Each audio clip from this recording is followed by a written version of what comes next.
What happens when a mighty republic suffers a defeat so catastrophic it seems the end of its world?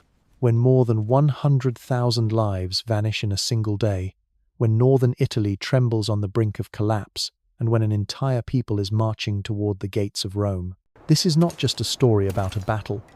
It is the story of how Rome fell into despair at Arausio in 105 BC, only to rise again under the leadership of a new man named Gaius Marius. It is the story of how military reforms, political upheaval, and raw determination transformed a republic on the edge of extinction into a war machine capable of annihilating an entire migrating nation in one brutal day at Aquae Sextiae in 102 BC. On the 6th of October, 105 BC, the Roman Republic suffered what many ancient writers considered its worst military disaster. Near the town of Arausio, modern Orange in southern France, two Roman armies faced the migrating tribes of the Cimbri, Teutones, and their allies. The Roman commanders could not have been more different. Gnaeus Mallius Maximus, consul of the year, was a novus homo, a man of humble origins elevated by talent. Quintus Servilius Caepio, proconsul, was an aristocrat of ancient lineage who despised Maximus as socially inferior. Instead of uniting against the Germanic horde, the two men refused to cooperate. Caepio ignored Senate orders to obey Maximus. He camped his army separately, leaving a fatal gap. When the tribes attacked, the result was annihilation. Ancient estimates suggest up to 120,000 Roman soldiers and camp followers were slaughtered, an even greater loss than Hannibal had inflicted at Cannae a century earlier. Corpses littered the plain, wagons burned, and the Rhone ran red with blood. Rome's northern frontier lay defenseless. The political consequences were immediate. Caepio, blamed for arrogance and disobedience, was stripped of his wealth and eventually died in prison. But the damage went deeper. The Roman people lost faith in their ruling elite. Citizens whispered that the Republic itself might collapse. Northern Italy braced for invasion. Towns fortified their walls, farmers abandoned fields, and refugees streamed southward. The lesson was burned into Roman memory. Internal division was deadlier than any foreign enemy. For generations, Arausio became shorthand for disastrous leadership. Into this chaos stepped Gaius Marius, a man with no patrician ancestry. Born in Arpinum, a provincial town, he rose through talent and determination. He had already distinguished himself in the Jugothine War in North Africa, showing ruthlessness and efficiency. In 107 BC, despite aristocratic opposition, Marius was elected consul. He embodied a shift in Roman politics, the rise of men from the equestrian and provincial classes. He was a homo novus, a new man who owed nothing to the old senatorial families. When Arausio shattered the Republic, the Senate turned to Marius again. In 104 BC, he was re-elected consul and then re-elected repeatedly, breaking precedent. The Republic desperately needed stability, and Marius seemed the only man who could deliver. Marius recognized that Rome's old military system based on property-owning citizen farmers was broken. Arausio had not only killed tens of thousands of men, it had destroyed the manpower pool. His solution was revolutionary, recruiting the landless poor, capiti sensi. For the first time, Rome allowed men with no property to serve. The state would equip them, pay them, and reward them with land after service. Standardized equipment. Every legionary now carried the same weapons: the short gladius, the heavy pilum designed to bend on impact, the large rectangular scutum, and armor usually chainmail but sometimes bronze. Uniform helmets, greaves, and belts gave the legions a professional look. Daily training. Soldiers drilled in marching, entrenching, throwing pila, and close combat fighting. They became known as Marius's mules because they carried their own gear on long marches, building stamina and independence. Cohorts replaced maniples. Instead of small, inflexible units, the army was reorganized into cohorts of about 480 men, flexible, self-sufficient, and easier to command. The Aquila, the eagle. Marius decreed that each legion would carry only one standard, a silver or bronze eagle. The eagle became the soul of the legion. To lose it was unthinkable. The The result was the birth of the professional Roman army. Soldiers were no longer farmers serving part-time. They were career warriors, loyal to their generals and trained to fight anywhere. But this reform came with a dangerous consequence. Soldiers would increasingly see themselves as loyal to Marius, Sulla, or Caesar rather than to the Senate. In saving the Republic, Marius also planted the seeds of its destruction. While Rome reformed, the Germanic tribes were still on the move. Ancient sources describe not merely armies, but entire peoples migrating southward. The Cimbri are thought to have come from the Jutland Peninsula of modern Denmark. The Teutones may have hailed from northern Germany. The Ambrones, another tribe, joined them along the way. This was not a disciplined invasion, but a wandering migration. Warriors marched with their wives, children, and elderly. Wagons creaked under supplies. Herds of cattle and flocks of sheep followed. Strabo writes of a rolling sea of humanity, hundreds of thousands strong. At Arausio they had shattered Rome, but instead of storming Italy immediately, they moved slowly, gathering allies and resources. For Rome this was a nightmare, an enemy that was both a military force and a moving society. Estimates suggest that with non-combatants included, the migrants numbered over 120,000. Wherever they went, they drained resources, disrupted local economies, and terrified communities. Villages emptied, trade routes broke down, and displaced Gauls pressed south toward Roman territory. Rome could not simply defeat them in battle, it had to think about the long-term survival of Italy itself. By 102 BC, the tribes had split. The Cimbri moved toward northern Italy, while the Teutones and Ambrones headed south through Gaul. Marius marched to intercept them. He chose his ground carefully near the thermal springs of Aquae Sextiae, modern Aix-en-Provence. The site was surrounded by hills, forests, and narrow valleys. Marius set his camp on high ground, forcing the enemy to attack uphill. He also concealed 3,000 picked soldiers in the wooded slopes, ready for ambush. Ancient sources hint at the psychological warfare Marius employed. He had his camp followers march visibly, inflating the appearance of his numbers. He drilled his men relentlessly, making them look calm and confident in sight of the enemy. The Teutones, flush with memories of Arausio, mocked the Romans. According to legend, they shouted to Marius's soldiers, asking if they had messages for their wives in Rome, since the Teutones would soon be visiting them. But Marius had prepared something very different. Before the main battle, Marius launched a night raid on the Teutonic camp. Roman soldiers stormed into the sleeping enemy's wagons, setting fires and sowing confusion. Ancient accounts, such as Valerius Maximus, record scenes of horror. Teutonic women, unwilling to be enslaved, took their own lives or killed their children. Wagons overturned, animals stampeded, and warriors scrambled to find weapons in the dark. By dawn, the Teutones were already shaken, their cohesion was gone. They were marching not with confidence, but with rage and desperation, exactly the state Marius wanted them in when they met his disciplined legions. By midsummer of 102 BC, the stage was set. On one side, Marius and about 35,000 men, 6 legions, allied cavalry, and auxiliaries. They were disciplined, drilled, and armed with standardized Roman gear. On the other side, the Teutones, Ambrones, and their families. Ancient estimates vary wildly, but most suggest 100,000 or more fighting men, accompanied by tens of thousands of non-combatants. They had beaten Rome before. Why should this battle be any different? But numbers alone do not win wars. The Teutones were weighed down by wagons, herds, and families. Their warriors were fierce, but their army was also a traveling nation. The Romans, though outnumbered, were compact, professional, and prepared. Marius had chosen his battlefield deliberately, the slopes near Aquae Sextiae, with wooded hills and narrow valleys. The Teutones would have to fight uphill, their lines stretched and broken. The first clash came unexpectedly. As the Romans were gathering water from a stream, the Ambrones, a fierce tribe allied with the Teutones, suddenly attacked. Plutarch tells us the Ambrones rushed forward, shouting their own name. Ambrones! Ambrones! This was more than a battle cry. It was a declaration of identity. Their chant rolled across the valley like thunder, startling the Romans. Marius quickly ordered his Ligurian auxiliaries, who were nearby, to hold the line. What followed was a savage melee at the water's edge. Men slipped in mud and blood. Pila clashed against long spears. Shields splintered. But the disciplined Roman formation held.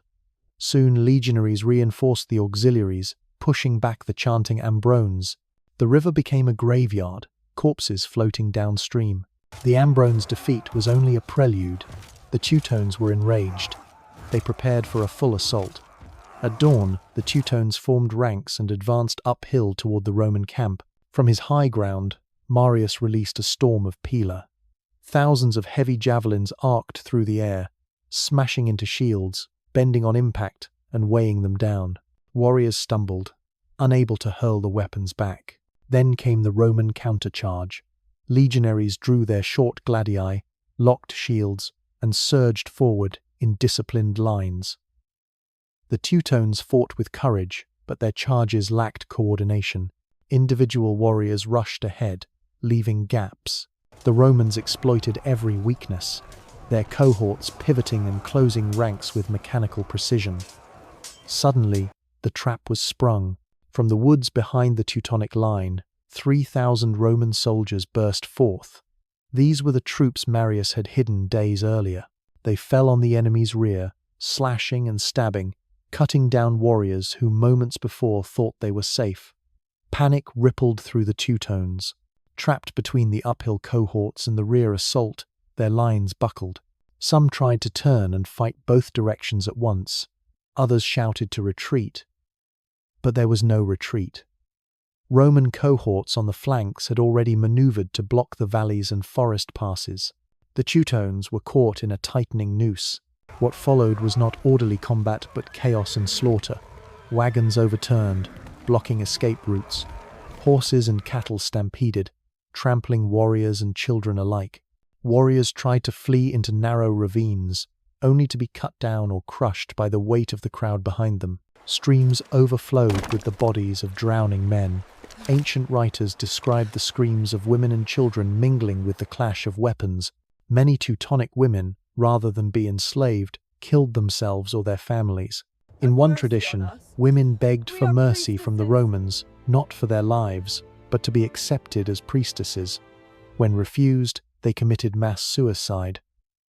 This was not merely the defeat of an army, it was the collapse of a migrating people. Hour by hour, the Roman grip tightened. The front lines of legionaries drove steadily forward, stabbing with short swords, never breaking formation. The reserve cohorts plugged any gaps and pushed deeper into enemy ranks. The ambush force continued hacking from the rear, sowing panic.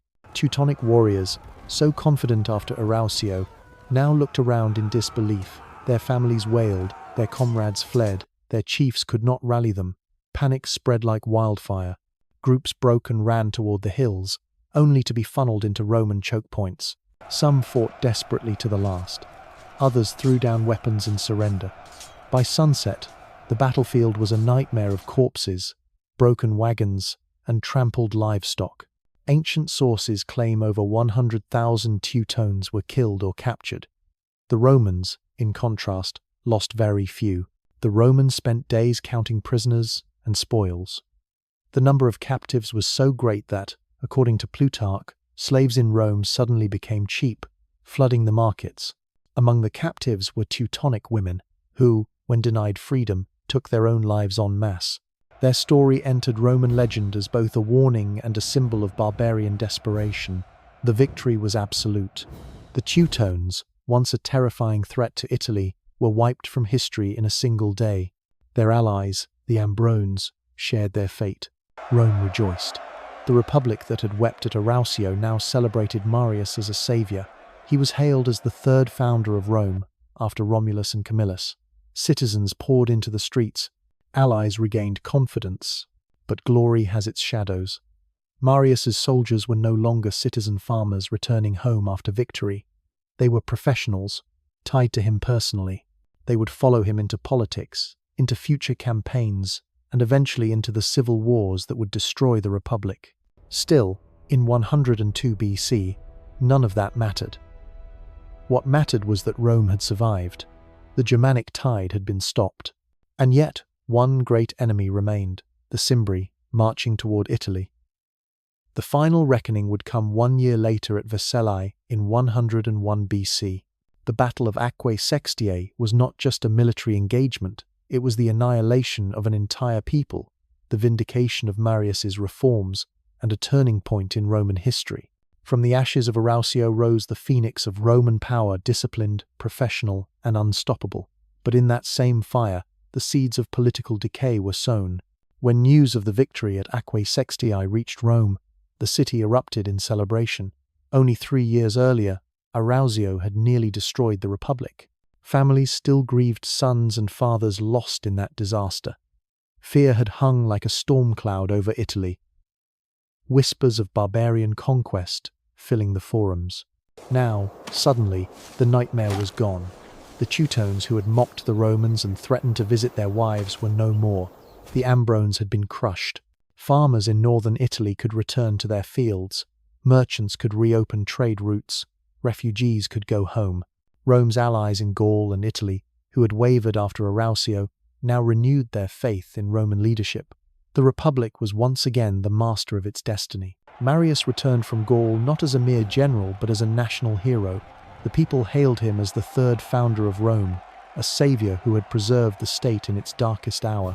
In the Roman imagination, there were 2 figures who had saved the city before: Romulus, the mythical founder, Marcus Furius Camillus, who had rescued Rome from the Gauls in 390 BC. Now Marius joined their ranks. He was granted multiple triumphs, parading prisoners and spoils through the streets of Rome. Ancient writers say the sight was astonishing: chains of towering Germanic warriors, strange wagons and weapons, and thousands of women and children destined for slavery. But the triumph was not merely material, it was psychological. The Republic had proven that it could fall to the depths of despair and rise again. Yet behind the celebrations lay grim realities. The slaughter at Aquae Sextiae was total. Ancient figures are exaggerated, but even conservative estimates suggest tens of thousands of Teutones and Ambrones died in a single day. Others were captured and sold into slavery. The Roman slave markets were suddenly flooded. Prices collapsed. Wealthy households acquired cheap servants, while poorer Romans could purchase slaves for the first time. The social consequences rippled across Italy. For the conquered, the tragedy was final. An entire people had ceased to exist as a distinct culture. Their songs, their traditions, their identity lost in the massacre and dispersal. In one sense, Aquae Sextiae was not just a Roman victory, it was the erasure of nations. One of the most haunting episodes of the aftermath concerns the Teutonic women. Valerius, Maximus, and other Roman sources describe how women, captured after the battle, begged to be admitted as priestesses in Roman temples rather than enslaved. When denied, they killed themselves, sometimes strangling their children first. Ancient accounts speak of mass suicides by hanging, of women fighting each other to the death rather than submit. Whether embellished or not, these stories reveal how the Romans framed their victory not only as military, but as cultural domination. The destruction of the Teutones was portrayed as total, down to the last woman and child. In Rome, Marius's prestige skyrocketed. He had been elected consul before, but after Aquae Sextiae his power was unmatched. He would be elected consul an unprecedented 7 times, but his very success began to destabilize the Republic. Why? Because the army that had saved Rome was no longer a citizen militia. It was a professional force, bound not by loyalty to the Senate but to Marius himself. Soldiers saw Marius as the man who gave them land, pay, and spoils. They were Marius's mules, his personal army. The precedent was dangerous. In the decades to come, other generals, Sulla, Pompey, Caesar, would use the same bond to turn legions against Rome itself. Thus, Aquae Sextiae stands at a paradoxical crossroads, a victory that saved the Republic in the short term but weakened it in the long term. The battle also reshaped the Roman economy and society. Land distribution. Veterans of Marius's legions expected rewards. Colonies were established in Gaul and Italy to provide land. This helped spread Roman influence, but also created tensions with local populations. Slave influx. Tens of thousands of new slaves altered labor markets. Some historians argue this contributed to the decline of free peasant farming in Italy, as cheap slave labor undercut smallholders. Class relations. By recruiting the poor, Marius had opened the army as a path of social mobility. Ambitious men from humble backgrounds could now rise through military service. But this also tied the fortunes of the poor directly to generals rather than the state. Even as Rome celebrated, the war was not over. The Cimbri, who had separated from the Teutones earlier, were still at large. They had crossed into northern Italy, threatening the Po Valley. In 101 BC, Marius and his colleague Quintus Lutatius Catulus would face them at Vercellae. That battle would complete the destruction of the northern tribes and secure Italy for generations. But Aquae Sextiae was the turning point. Without it, Rome might never have had the confidence or manpower to face the Cimbri. Military historians still marvel at Marius's tactics. He chose ground where the enemy had to attack uphill. He concealed an ambush force of 3,000 inches the woods, a classic use of surprise. He used camp followers to exaggerate the size of his army, undermining enemy morale. He drilled his soldiers to respond as a unit, making them far more cohesive than their opponents. Aquae Sextiae is often compared to Cannae in reverse. At Cannae, Rome was encircled and destroyed. At Aquae Sextiae, Rome encircled and destroyed its enemy. The contrast with Arausio is striking. At Arausio, arrogance and division led to disaster. At Aquae Sextiae, unity and discipline brought triumph. The memory of Arausio had scarred Rome deeply. At Aquae Sextiae, the Republic demonstrated that it had learned. Leadership mattered, cooperation mattered, discipline mattered. In this sense, the victory was not just military but moral. It proved that Rome could recover from even the greatest defeat, provided it reformed and united. Aquae Sextiae cannot be understood without the reforms that made it possible. Professionalization. Soldiers were career warriors. Standardization. Every legionary looked and fought the same. Cohorts. Flexible, reliable tactical units. The eagle, a symbol of unity and honor. These reforms would shape the Roman army for centuries. From Caesar's campaigns in Gaul to the legions that guarded Hadrian's wall, the system Marius created endured. But there was a darker legacy, the politicization of the army. When soldiers followed generals rather than the state, the door opened to civil wars. Marius himself would later clash with Sulla, unleashing violence in the streets of Rome. Caesar would eventually march his legions across the Rubicon, ending the Republic. In saving Rome from the Teutones, Marius had unintentionally paved the road to empire. The fate of the Teutones and Ambrones is a reminder that ancient warfare was often genocidal. Entire nations could vanish. After Aquae Sextiae, the Teutones disappear from history. They left no literature, no monuments, no legacy except in the pages of Roman historians who wrote of their destruction.